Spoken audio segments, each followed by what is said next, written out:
Okay girls, I'm going to show you how to do backwash of your kiln shells because I've had a few people who have not quite done it right. You can get backwash from most manufacturers. This one's from Pottery and this one's recommended for Stonewear as well, which is what I do a lot of. So it's just a white powder, like this, like flour.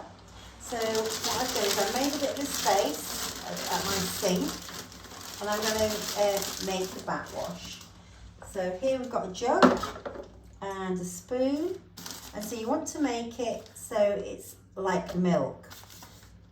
So you put, I'm just going to do a couple of shells. You can put it away when you've made it. You can put it in a bottle and it will keep, it won't go off. And this, you should keep this in a cool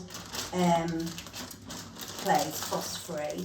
So I usually just keep it in the studio and it'll go in a cupboard somewhere. Just do it there for now. So I'm going to mix it with some water. So I've got a pint jug here. So I'm going to put the water on, give it a little mix. And I want it in the consistency of milk because I want my kiln shells to look white. So that was 4 spoons of powder, a bit more, and then I've taken it up to just under, let me have a look, let's see, taking it up to just under a pint.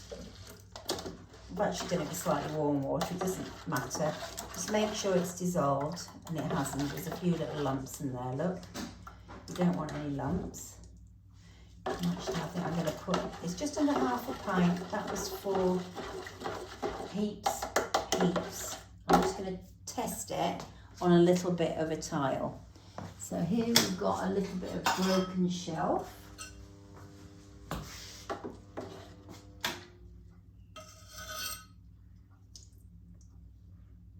And that's about how it should look. You can see that it's white.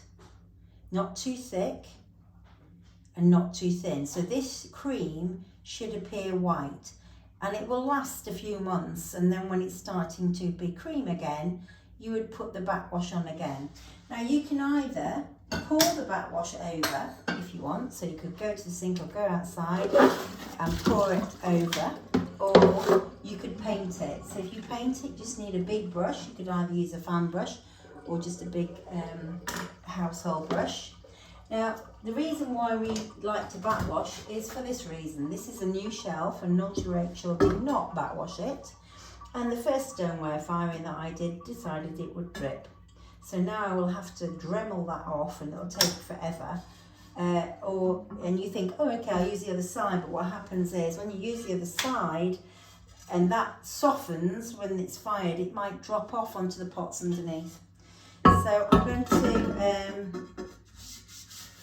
make sure that's dust free. Just put a tiny bit of water on that. It's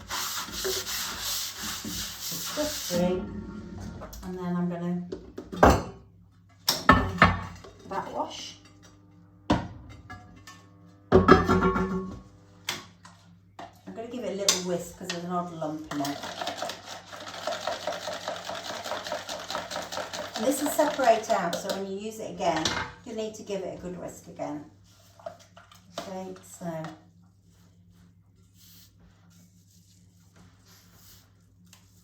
want it nice and smooth. So nice big brush, nice and white.